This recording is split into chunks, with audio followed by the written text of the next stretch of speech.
Buy with Rob is your best choice when purchasing your new home in the Puget Sound area.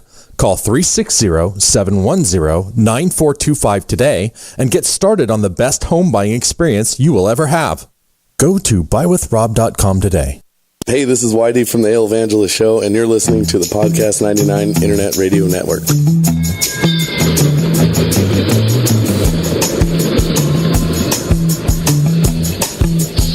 Hey, did I tell you guys I got a goat? As the three-car train carrying Thomas Wilson Dorr wound its way north from Connecticut on May 16, 1842, the streets of Providence came alive.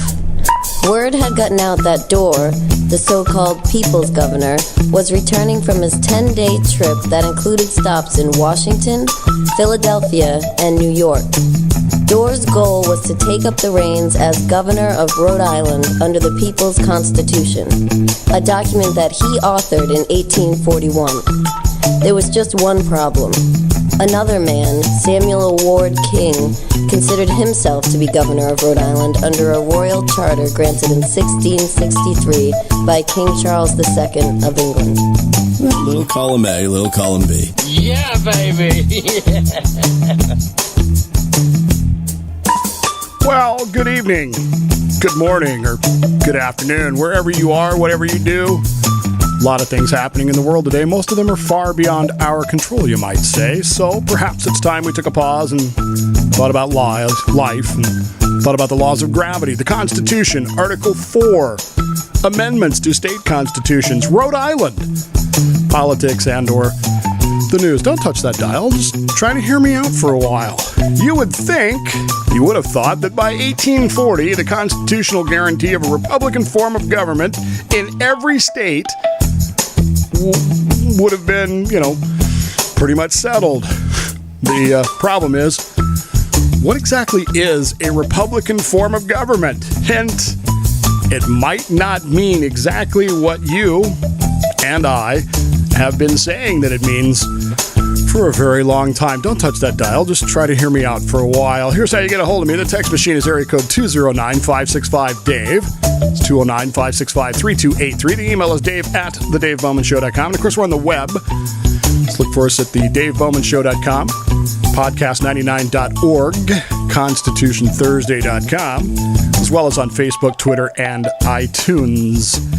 Well, normally I say, ego bibere capillus ut alle vivere, because I drink coffee so that others might live, but my wife and I are having a bottle of wine this evening as we celebrate her birthday.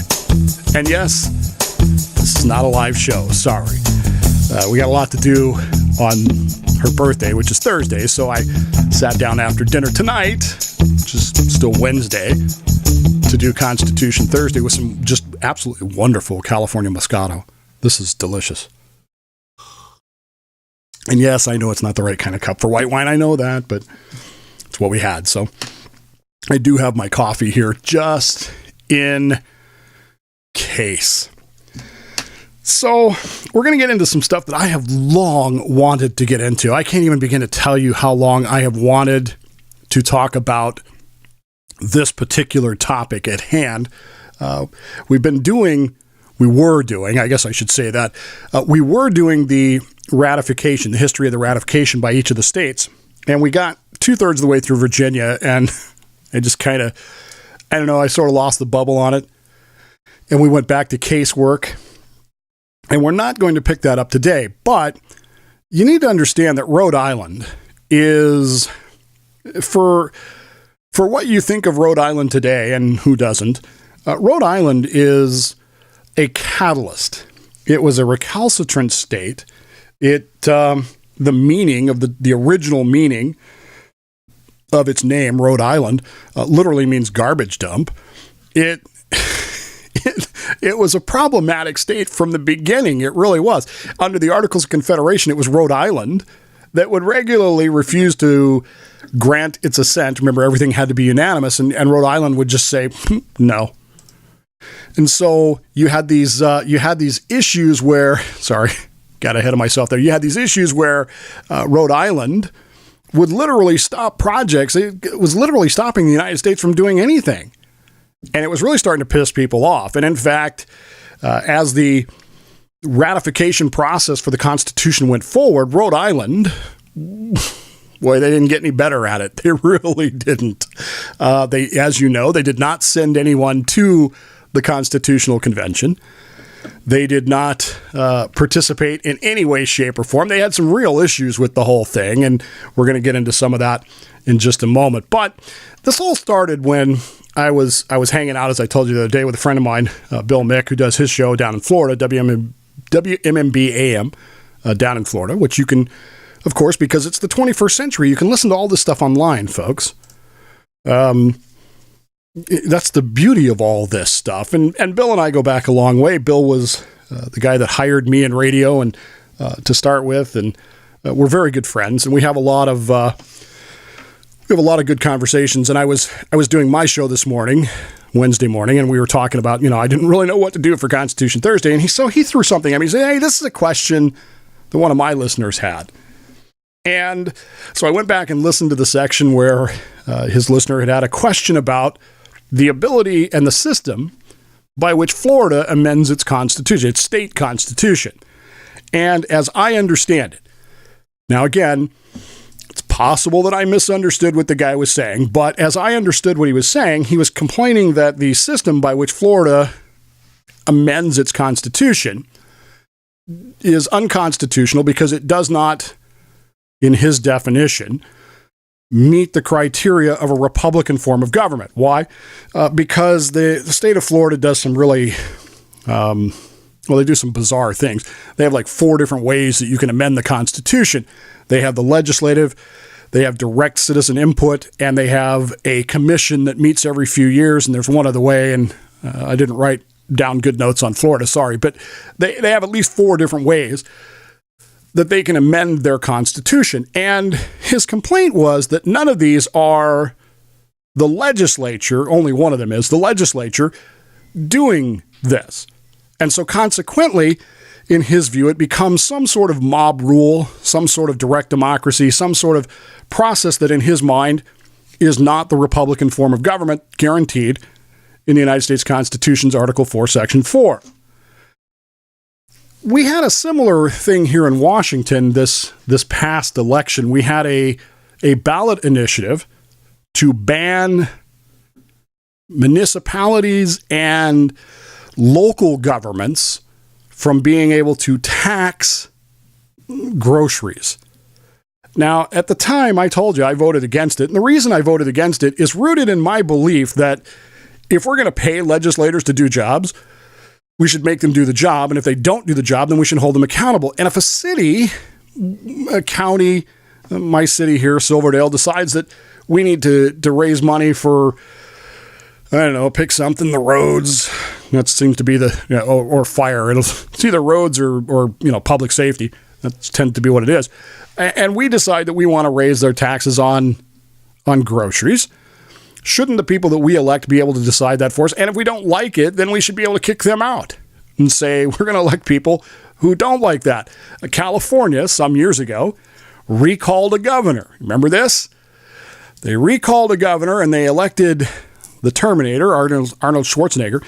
And literally, as far as I could tell at the time, and I didn't vote for him, but literally, as far as I could tell, his entire campaign was based on repealing the vehicle license fee that the previous governor had agreed to, and it had increased vehicle license fees very significantly. And the first thing he did was he cut the vehicle license fee, and everybody was happy. And now today, California has the vehicle license fees back up where they were. So that didn't work out very well, did it? So you start asking yourselves these questions. Okay, well, what exactly is a Republican form of government? Now, I've been in this business for almost 20 years. I've studied, I've answered these questions, and I can play you the tapes. We're on tape. I've said that a Republican form of government, a republic is not a democracy. How many times? It's where we represent, we choose representatives to do that, right? That's what we all say. And indeed, I'm pretty sure this guy down in Florida thinks the same way. In fact, that's what he said, was the representatives aren't doing their job. And I certainly feel that way in cases where California is notorious for this, for the legislators using ballot initiatives voted on by the people to do the hard work. And I don't like that. That's what we pay you for. And if you are afraid to take the courageous vote that you should be taking, well, why then do we have to go, no, it's up to us, I guess. But there's the problem, isn't it? Because a Republican form of government does not actually necessarily mean what I and others have said it mean. If you go and actually look it up, there are 3 conditions that form a Republican government. Now, where do I get this? Where are you getting this from, Dave? Well, this is from the dictionary in 1790. Okay? This is what the framers of the Constitution understood a Republican form of government to be. Its definition is not, repeat, not a representative government. That is not the definition of a Republican form of government. You don't have to like that. I don't really care. That's what it says. What it actually is a system of government where the sovereignty is vested in the popular rule. The people retain the sovereignty. Hence, we the people, not we the states. Right? And we talked about that during the preamble. We talked about why Gouverneur Morris wrote those words. We talked about those kinds of things. Now, yes, it is possible then to have popular rule and still have one of 2 forms of government. You can have a direct democracy and have it be Republican. Stay with me. I know in your head you just went, that's insane, Dave. You can't say that. Stay with me. It is possible to have a Republican form of government where the sovereignty is vested in the people and have a direct democracy. Why do I say that? Because again, there are 3 conditions that must be met, and we're still on the first one. So hang with me. You can also have a Republican form of government that is representative, where the people decide, we want, X number of representatives. We want this person to represent us, not that person anymore. We're going to have elections, accountable representation. These are the 2 forms of sovereignty that the people can retain the sovereignty and still be a Republican form of government. That's not what we normally say, is it? Normally, we just jump on that second one and go, well, it must be this. But such is not the case. And again, it doesn't matter what we think today. What matters is, what did they understand it to mean when they wrote it? Why did they write it that way? What does that mean? Where does it go from there? That's the problem that you have. The second rule of a Republican form of government is there can be no monarch. Now, a monarch is not necessarily a king. It's more broadly understood as there cannot be a single person or single oligarchy that runs everything, that everything has to go through and be approved, like you would have in England, where you have a Republican form of government in the sense that the sovereignty is with Parliament. It's not with the people, it's with Parliament. And Parliament is a representative chosen, but they still have to have everything approved by the monarch. No. We don't have a person who has the ability to completely and utterly stop everything. But Dave, the president can veto things, the governor can veto things. Yes, but there are processes to override that, are there not? If the king or queen, as it may be, says no, it's a no. It's a done deal, and you are through. The third and perhaps the most important characteristic of a Republican form of government is the rule of law. Under the rule of law, things are, different. I mean, I love the definition. What's the difference between a democracy and a republic? Well, in a democracy is defined as 3 wolves and 1 sheep. Too much wine tonight. 3 wolves and 1 sheep voting on what's for dinner. and having no recourse the other way around. In a republic, you can't do that, can you? You have a representative, and you have a law that says, doesn't matter if you have 3 wolves and 1 sheep, it's against the law to kill the sheep and eat it. That's as simple as that. And then there are protections built in for if you break those laws. There are things that go, you can't pass ex post facto law. This was a huge thing to the framers, by the way, this ex post facto thing. We today, Paul Ryan, I didn't know that was in the Constitution, ex post facto laws. We don't think about it much today. But to the framer generation, it was a huge deal because it was not unusual for people to go back and pass laws that punished people for something they had done that wasn't against the law when they did it. But the monarch, the government, whatever, had decided that they were going to punish this, and so they would pass laws called ex post facto laws that would then punish these people for stuff that they had done some time ago. You start to see the problem there? So again, you've got these 3 things, and if we start to look at a Republican form of government a little bit differently, and I've had to do this myself now, for years I've said a Republican is a representative government, and it isn't necessarily representative. It does, however, meet all 3 of these criteria in that the people retain the sovereignty, there is no monarch, and there is a rule of law. Now, if you take any one of those 3 out, okay, let's just say the people don't retain the sovereignty, the state legislature does, right? It's no longer a Republican form of government. If there is a person, a singular person who can change laws, who can stop laws, who can do things with no recourse whatsoever, a monarch, then it's no longer a Republican form of government, even if the people retain sovereignty. And of course, once you do away with the rule of law, you no longer have a republic. And I think, I try to keep politics out of Constitution Thursday, so I'm going to do that now. I really think that if you looked at our society today, our country today, that is the area where it is most clearly breaking down. Because we don't follow laws anymore. We write them, but we don't follow them.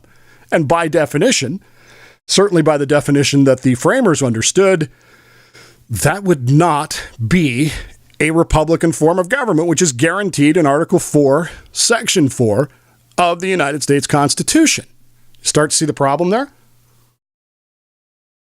So, when states start amending their constitutions, the process by which they do it then becomes one of, well, I guess, as long as it meets those 3 criteria, it can be a direct sovereign vote of the people to do so and still be a Republican form of government as long as there's no monarch dictating it and it's within the rule of law. So when you have some system that is set up by your state, and therefore approved by the people who retain the sovereignty, you can, in fact, theoretically, I guess, modify your constitution by rolling dice, I guess, if you wanted to. As long as you still met those 3 criteria, it would still be a Republican form of government. And as difficult as a pill that is to swallow, because it is, again, most of us on the conservative right have spent the last, since 1992, screeching to the high heavens that a republic is this. But again, how often did we go back and actually look at it and see what the people who actually wrote those words understood it to be? Doesn't matter what we think it is or want it to be. Concurrent with that, as I've said in recent weeks, just because they said it means something doesn't mean that the Supreme Court has gone along with that. We've talked about a lot of this with the 14th Amendment and birthright citizenship. Oh, but the people who wrote it didn't want that. They said this. Granted, but in subsequent eras, it has been reinterpreted as the will of Congress and the will of people in a different direction. And that could happen too. So what happens when the courts get involved with all this?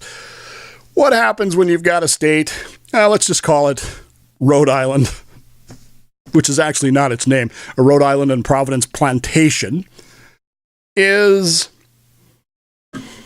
well, doing its thing. Rhode Island, again, as I said, is different, I suppose, would be the best way to explain it. Rhode Island, as I said, possibly one of the primary reasons for the Constitutional Convention to begin with. Rhode Island was single-handedly breaking everything. But Rhode Island, they did some other things that were really causing people a lot of heartache. As much as Shays' Rebellion shook up things, Rhode Island was far beyond that. Rhode Island's issues were not to put too fine a point on it, Rhode Island was just being blockheaded. They really were. They were really being a problem. They had some real problems with the Constitution as it was proposed in 1787. Number one, they did not like the idea of a national currency. They did not want to go along with that. They did not like that. They did not agree with that. Rhode Island had long issued its own paper money. They had manipulated that money in such a way that the people, the same issues they were having in Massachusetts with Shays' Rebellion were happening in Rhode Island, but to even a greater degree. Because in Rhode Island, something had happened some years before with the way that Rhode Island was functioning. And while you had a lot of farmers in Rhode Island was at the beginning of a cusp of becoming an industrial state. And by 1840, Rhode Island is actually going to be one of the leading industrial states in the country, which is going to cause some problems as well. But they liked their paper money because they could value it, they could devalue it, they could make it fluctuate, they could do all kinds of things, and they could essentially steal money from other states. If you came through their state and you had to pay a toll or a tax or whatever, they could make you convert your money into Rhode Island money at their advantage, of course, and then collect your fine, your tax, your fee, whatever, in Rhode Island money. And then when you got ready to leave and you wanted to convert your money back, well, they'd just devalue it and give you... They were manipulating money, folks, to their own benefit.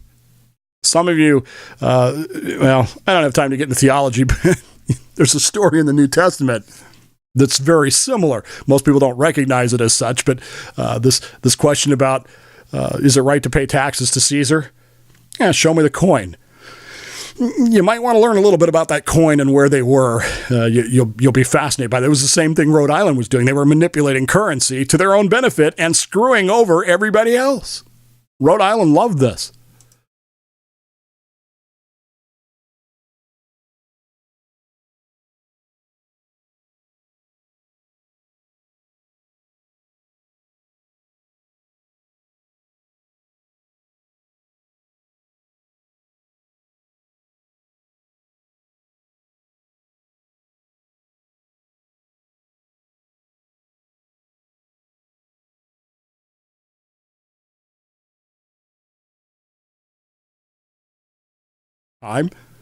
And they were furious that the Constitution did not end slavery. The Quaker folks who were there were absolutely apoplectic and fit to be tied. And even though they liked maybe everything else, they just weren't going to go along with that. Since it maintained slavery, we are not going to agree to this Constitution. The state of Rhode Island, from the time the Constitution was signed in September of 1787 until it went into effect until May of 1790. They held 12 conventions, 12, and all of them failed to ratify the Constitution. Rhode Island was really, really not going to go along with this. And in fact, after the Constitution was ratified, the government was put in place, the president was elected, Congress was meeting, the first Congress was really getting fed up with this. There were 12 states that were ratified already. They were getting ready to admit Vermont. They were talking about Kentucky. I mean, they were getting ready to grow. And here was Rhode Island still dragging their feet. And so on May 18th, 1790, Congress passed a law that said essentially, well, Rhode Island has decided to go their own way. Therefore, they are their own independent country, and we are announcing an embargo, essentially an embargo of Rhode Island. We will conduct no business, no contact. We don't need them. We can go around, right? I mean, you can, on the east side, you can sail from New York to, Connecticut to Massachusetts. On the west side, you can just go through, you don't need it. We don't need it. And so, essentially, they said, screw you, Rhode Island, you're out of here. And we're not playing around with you no more. And Rhode Island's response to that initially was, hey, you can't do that. But that was followed 11 days later by Rhode Island ratifying the Constitution of the United States and deciding, yeah, we probably shouldn't do that on our own because we may be many things, but we are definitely not Virginia. We do not have the ability, despite our textile industries and all that, we don't have the ability to do this on our own. And so Rhode Island realized very quickly the danger involved with that idea. And so 11 days after Congress passed that law, they ratified the Constitution and said, well, we're in. The problem was that you still had that guarantee of a Republican form of government, right? You still have that theory that this is going to be a Republican form of government. But what does that mean? And at the time, of course, we go back to it meant the sovereignty of the people, whether that was direct or representative, didn't matter. There couldn't be a monarch, and you had to have the rule of law. Those three conditions were met in Rhode Island. But there were some problems. And of all the states involved, of all the states that, the original 13, I mean, you don't really count Vermont, Kentucky, Tennessee, those places, because they would come on willingly later on.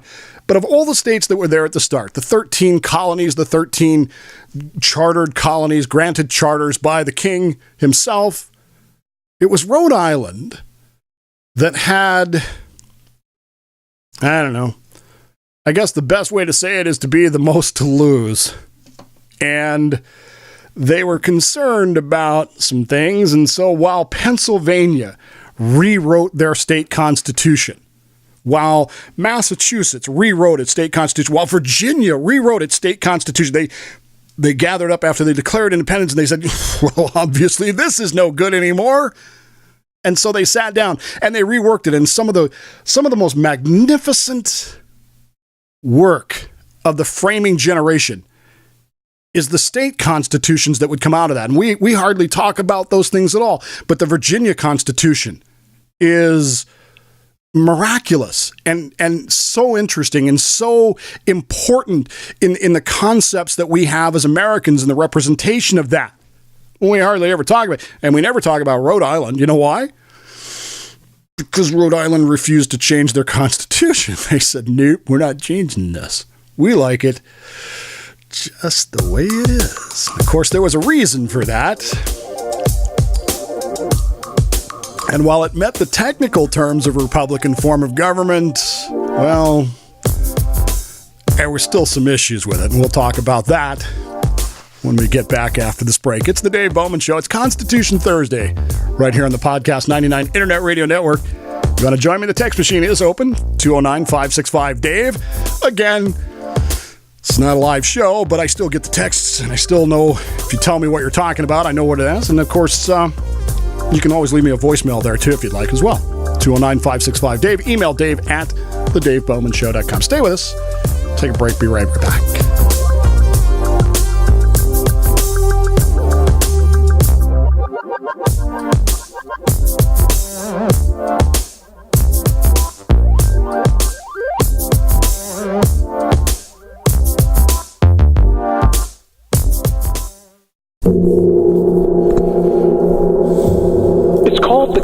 Heard round the world. You are a grand narrative just waiting to to be written. You are the ultimate conduit of life's rhythm. You deserve the very best vision and the very best version of yourself. And we're here to bring it out of you. I truly am fired up today to be driving your bandwagon, to be your biggest fan, to be avidly you, your secret weapon in the war against your sense of self. You don't have to tell anyone we hang out. Well, I love the idea of being your partner in crime, a tag team of two, and unleashing your legendary, to optimize your outlook, to back the very best parts of you. Your mission, should you choose to accept it, to do whatever it takes to bring your own bold. All Natural Being with Brian Brody here on IPMNation.com. About 70% of U.S. adults age 65 or older have high blood pressure, and only about half have it under control. Blood pressure medicine can protect the heart, brain, and kidneys, but many people aren't taking it as directed. This means they may skip doses or stop taking it altogether. To help patients, healthcare systems can involve the entire healthcare team to ensure patients are taking medicine as directed. Simplify blood pressure treatment by prescribing 90-day refills and combination medicines. Coordinate pill refills and prescribe generic medicines. Encourage the use of home blood pressure monitors and address financial barriers such as high copays and deductibles. Patients, follow your healthcare team's instructions on how much medicine to take, how often, and how long to take it. Ask questions about how to correctly take your medicines and why you need them. Use weekly pill boxes or a reminder system to keep track of when to take medicine. To learn more, visit cdc.gov/vital signs. In the wake of a disaster, what one thing can you send that will help people the most? A blanket, a tent, a sandbag, a doctor. Actually, if you send a monetary donation, you send all these things. Even a small donation can make a big impact and can quickly become exactly what people affected by disaster need most. In the wake of a hurricane, your monetary donation can make a huge difference to those in need. To donate, visit supporthurricanerelief.org. That's supporthurricanerelief.org. Brought to you by the Ad Council. Only in the forest can you see this. And this. And this. But nothing beats the moment you see that. Cool! That's your child's eyes opening up to a world of possibilities. I didn't know it could do that! Because one trip to the forest can spark a world of difference. There are some moments only the forest can inspire. Find yours at discovertheforest.org.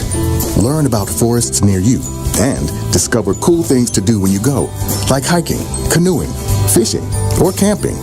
Or create your own adventure with family and friends, and you might just see this. Your moment's out there. Find it at discovertheforest.org. That's discovertheforest.org. Brought to you by the U.S. Forest Service and the Ad Council.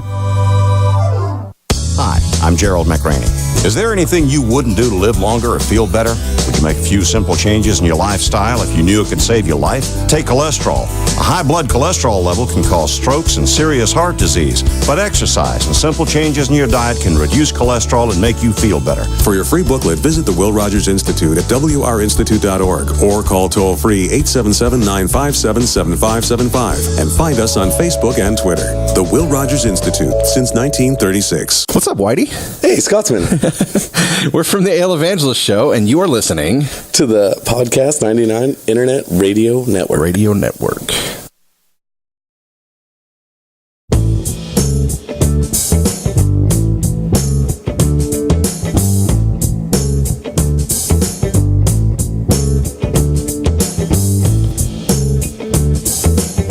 You are listening to The Dave Bowman Show on the Podcast 99 Internet Radio Network. Thank you, Rod Bow, and welcome back. It is The Dave Bowman Show. Tis I, Dave. It's Constitution Thursday. We're talking about Article 4, Section 4, the Republican form of government. What does that mean, and why does it matter, and how has it affected our nation throughout our history? It's fascinating to me. I mean, Rhode Island. Could be volumes about Rhode Island. Want to join me? Area code 209-565-DAVE is the text machine. 209-565-3283. The email is dave@thedavebowmanshow.com. And of course, we're on the web. Just look for thedavebowmanshow.com, podcast99.org. Either of one of those will get you the show live and on demand. Facebook.com/The Dave Bowman Show. And we're on iTunes. If you do download the show, please leave us a rating and a review. That is helpful. We appreciate it. And share the show with your friends and enjoy it. We're here every Monday through Friday at 10 a.m. Pacific time, live. Except for today, we're not live. We're just releasing the show at 10 a.m. That's all there is to it. So we're talking about this idea of this Republican form of government. And of course, this came out of this conversation about Florida's constitution and how can this be these representatives aren't doing that. But again, they don't have to in a Republican form of government. It can be a direct form of voting. It can be a plurality. It can be a majority. It can be a supermajority. It can be any of those things, as long as you meet all three of those criteria. There can be no monarch, and you have to maintain the rule of law. As long as you're doing those three things, it doesn't matter if your representatives do it or not. Again, this changes my thinking to some degree because I've always tended to vote against ballot initiatives that remove responsibility from legislators because, again, my position to this is they're getting paid. They ought to be there doing it. And whether you're talking about a city council, a board of supervisors on a county, a state legislature, or a federal government, that's kind of the deal, isn't it? And yet somehow or another we let them get away with things. So we're talking about Rhode Island, and I really want you to understand Rhode Island. Rhode Island is the last of the original 13 colonies, the original 13 states to ratify the Constitution. It does so under the threat of essentially being thrown out. Rhode Island is recalcitrant. It doesn't like the rest of the states. It doesn't think the rest of the states like it. It has an inferiority complex. But it has some plans to get around some things. It has some plans with what it's going to do. What you need to understand about Rhode Island, though, is it's operating on its original charter of 1633. It was granted by King Charles. The charter given to the state it's essentially its state constitution. And as I said, the other states, many of the other states, Pennsylvania, Virginia, Massachusetts, when the independence was declared, and in some cases at the end of the war, they chose to rewrite their constitutions, their state constitutions, to be more in keeping with what they saw as the American ideal. Rhode Island did not. Rhode Island chose to keep their 1633 charter. Now, there's a reason why, and it's not what you think. Their charter strictly limited the vote to free men. That was it. Now, in 1776, that was actually about between 85 and 90% of the white population of Rhode Island, the male white population, because it required you to be a free man, obviously, and you had to own property. And if you were a free man who owned property, you could vote in Rhode Island, and the cool thing about it was your son could too. But as time went by,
And by the time 1840 rolls around, less than 40% of the citizens in Rhode Island can actually vote. That seems a little silly, doesn't it? But that's advantageous to those who are controlling things, who, by the way, are now the ideological descendants of the people who opposed ratification in the first place. They're known as the Country Party, and they run Rhode Island. They don't want anything to do with anybody else. They really don't.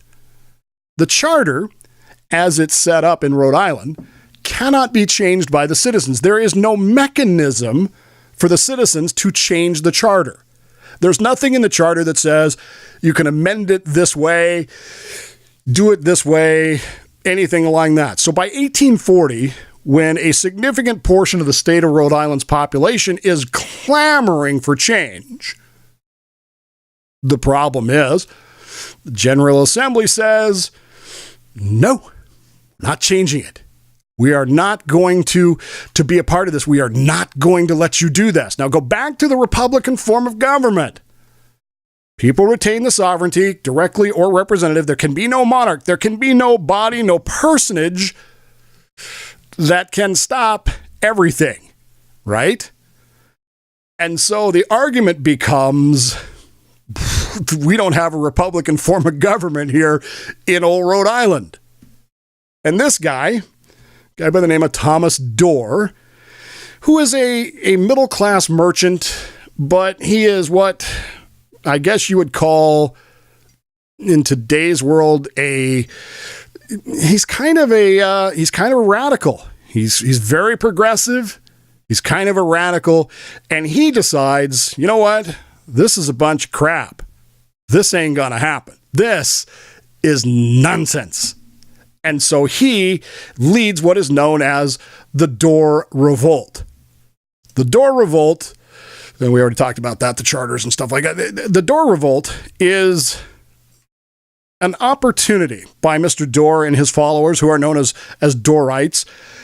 They decide that the government of the state of Rhode Island is illegitimate because it is not a Republican form of government under Article 4, Section 4. It's not. Can't be. Right? And so they rewrite the Constitution of the state of Rhode Island. And Mr. Dorr is hailed, and he is, adored, I guess. He becomes a celebrity around the country. He goes off on a train trip that goes to Washington, Philadelphia, New York. He meets with progressives in those areas, and they're just patting him on the back, telling him, you're just doing a great old job. Fantastic. Go get them, boys. And so he goes back to Rhode Island expecting all of this help from these other states, all of this support from the other states, all of this pressure being put on the government of Rhode Island by the rest of the states, as happened in 1790, and nothing happens. The people in New York, the people in Pennsylvania and all these other places, they just sort of go, Dorr? Thomas Dorr? I don't know anybody by that name. I don't know what you're talking about. The president of the United States looks at what's going on and he says, well, I need to send an official observer to see what's happening, because now you've got Dorr, who has set up his own constitution, and under his own constitution has been elected governor of the state of Rhode Island. The problem is the General Assembly still has their charter of 1633, and they have a guy, King, who says he's governor of the state of Rhode Island, who's named King, by the way. There's some oddities in that, but you get the idea. And so you have these two groups. One represents about somewhere around 60 to 70% of the population of the citizens of Rhode Island, who love the new Constitution because guess what? It's going to let them vote. And they haven't been able to vote before that. And the other, which is the original government of the state of Rhode Island, and they are like, what are you talking about? We are the legitimate government of the state of Rhode Island, and even the president has acknowledged that. The president ends up saying, yeah, I think it's the original government's the legit government, and we're going to stay out of it for right now, but if the Dorrites get a little uppity, pushy, whatever you want to call it, we may have to send in the troops to break that up. And of course, this just devastates the Dorrites. It devastates what do you mean? We're in the right here is their argument.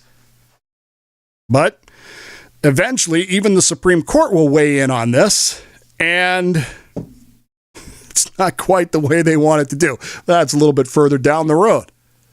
The Dorrites decide that they have had enough, that they are the legitimate government of the state of Rhode Island, and therefore they have a right to march into the armory of the militia of the state of Rhode Island, take it over for their own usage.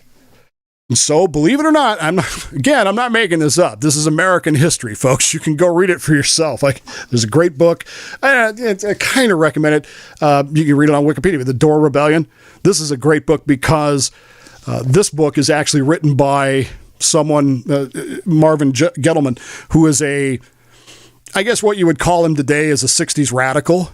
And he, in outlining the Dorr Revolt, he's really mad about the Dorrites because not only did they fail, which was bad enough, but they did some other things that he's just furious about. One of the things that Thomas Dorr wanted in the Constitution of Rhode Island in 1841 was the banning of slavery.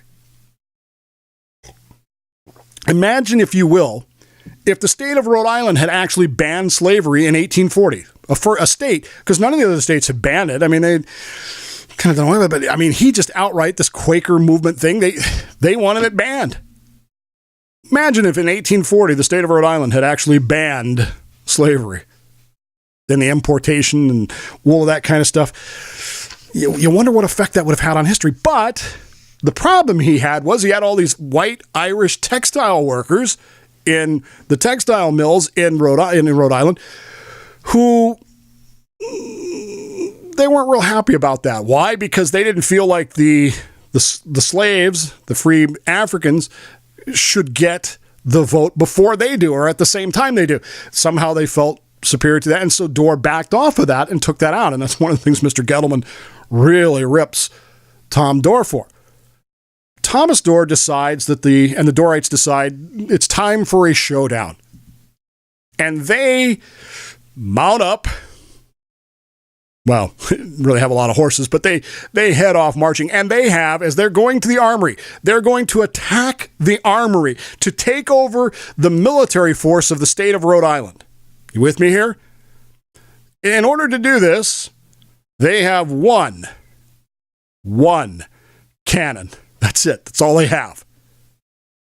They show up at the armory, and of course, the other government, the King government of the state of Rhode Island, has decided that this can't be allowed to happen, and so they start marching towards the armory as well. They've got a little bit more than one cannon, but not much more, because all the arms are in the armory, right?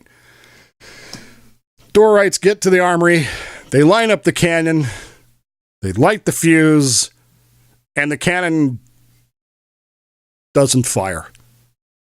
It just goes. And everybody kind of stands around, looks across the field at the other side, and goes, well, this ain't going to work. And they leave. And thus endeth the Dorrite Rebellion.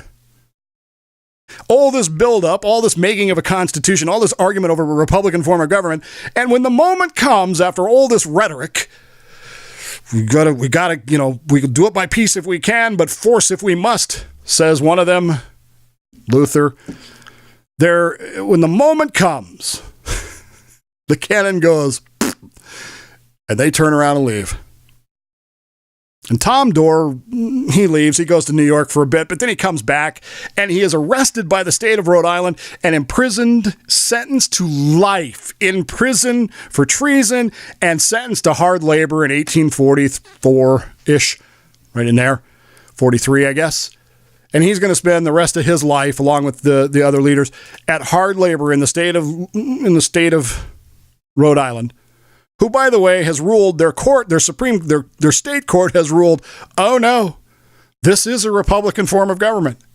And indeed, one of the leaders will file a suit, and he will appeal it all the way to the United States Supreme Court, and the United States Supreme Court will sit down in 1845 and look at this whole thing and say, okay, Republican form of government, we guaranteed that to them. Let's see, it's got to be popular rule. It can be direct, but it has to represent. It can't have a monarch, it does have to follow the rule of law, all of these things. And the Supreme Court will carefully consider all of that.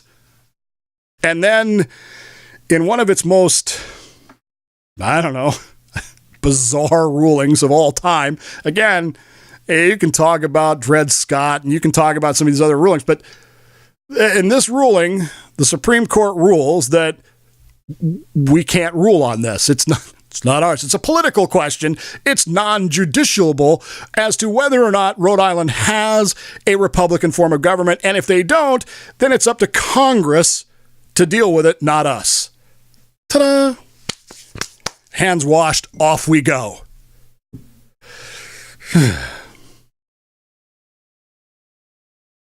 Republican form of government guaranteed, right? Well, we tried to fight for it. We didn't get it. Tried the courts. We didn't get it. What happens? Well, the ending of the story is a little less exciting than you might think. Thomas Dorr is actually pardoned by the government of the state of Rhode Island a year later. But his health is gone. He's a broken man, and he ends up dying within a few months of that. But the state of Rhode Island, realizing that things aren't going quite the way there are some issues here with our Republican form of government here in the old state of Rhode Island. And so they revamped their system so that they can rewrite their state constitution. And they grant suffrage to basically everyone that wanted it under the Dorite Constitution. They basically adopt the Dorite Constitution. And the state of Rhode Island, from that day forth, has had a Republican form of government that would meet the criteria that we expect, that we think that they should have. That, most of us look at and go, okay, that's acceptable to us. And in fact, the Supreme Court of the state of Rhode Island, under the new Constitution, basically voids Dorr's conviction, saying that the state of Rhode Island did not have a Republican form of government when they sentenced him to life in prison, and therefore they were in violation of the United States Constitution, and so he's not even, we're going to just forget about this whole thing and go back to the way we were. The same court that sentenced him to life in prison 10 years later says, boy, did we get that one wrong, huh? And off they go. It's important to understand these things because, again, this is a part of history that we don't know. Nobody knows this. If you'd asked me about the Dorite Rebellion 10 years ago, I would have looked at you like, what the heck was that? And don't kid yourself, and maybe I've made it too flippant, I guess. The Dorite Rebellion had some issues. They remind me a lot of the PLO. They were, during the process leading up to that moment with the cannon, they were essentially given everything they wanted, and they kept saying no because they didn't like the process. They wanted the credit, and they weren't getting the credit for it, so they were going to say no. Up until the moment when they all ran away. There are a lot of problems with Thomas Dorr and his rebellion, but it opens up for us the opportunity to begin to consider what that Republican form of government is, because under their understanding of that day, the Republican government of the state of Rhode Island saw itself, even under the Charter of 1633, as being Republican. They didn't consider everything as carefully as perhaps they should have. And in the process of passing more and more laws and more kind of things that limited people to who could have the franchise and who could not have the franchise, they got away from that. And at one point, their state legislature basically bragging about the fact that we can pretty much do whatever we want. Only God has more power than we do, said one of them at one point. And that's the moment that they should have realized we're out of bounds, but they didn't. And it took all of that to get Rhode Island reined in. And that's pretty much where it sits today. The Supreme Court of the United States has never really revisited that. Luther v. Brown. They've never really looked at this concept of whether or not a particular state's form of government is, in fact, your definition of what Republican government is. As long as it meets those criteria, as long as the sovereignty is contained within the people, remains within the people, as long as there is no monarch, and as long as the rule of law is maintained, it doesn't matter if it's a direct democracy or a representative democracy. Do you see the difference? I know it's hard because those of us on the right have been saying exactly the opposite of that for a long time. It doesn't have to be representative. Sorry. It just doesn't have to be. That's not my opinion. That's not my idea. It's the way the framers saw it. It's the way the court sees it. And it's the way Rhode Island got to where they are finally amongst the rest of the states. So, down there in Florida, sure, you can pass ballot initiatives by a pure vote of the people if you want. As long as you're following the laws, and as long as there's no monarch. Here in the state of Washington, we can pass a law, we can pass a ballot initiative, a constitutional amendment that says you can't have grocery taxes. I don't think it's a smart thing to do, but we can do it. And at the end of the day, we all have Republican forms of government as guaranteed in Article 4, Section 4 of the United States Constitution. You can look it up. It's on the internet. It's fascinating reading, by the way. It's fascinating history. Parts that we don't really want to talk about a lot, do we? We don't really want to think about it. We don't really want to hear about it because it challenges our belief systems. But that is what we do. Got to get running. It's my wife's birthday. We're going to have a great day today, and we're headed out for birthday breakfast, birthday brunch, and birthday this and birthday that in her birthday car. We're going to have a lot of fun, I'm sure of it. And I've had an entire bottle of wine, so that's probably why I'm in a pretty good mood. All right, I got to get running. Take the time right now. Tell the people that matter in your life you love them very much. You'd miss them if they weren't there, so don't pass up those opportunities. You don't want to have that regret. Plausibly Live, I'm Dave Bowman, and this is my show, The Dave Bowman Show, right here on the Podcast 99 Internet Radio Network. See you tomorrow for a Friday episode, 10 a.m. Pacific, right here at DaveBowmanShow.com, podcast99.com.org, and The Dave Bowman Show on Facebook.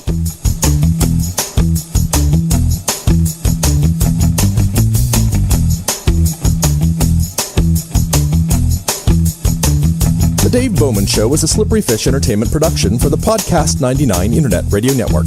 For more information or to complain about how the show offended you, the text or voicemail number is 209-565-DAVE. For more information about the show, log on to thedavebowmanshow.com. Hey, I'm going to go do something productive. I'm going to go watch television.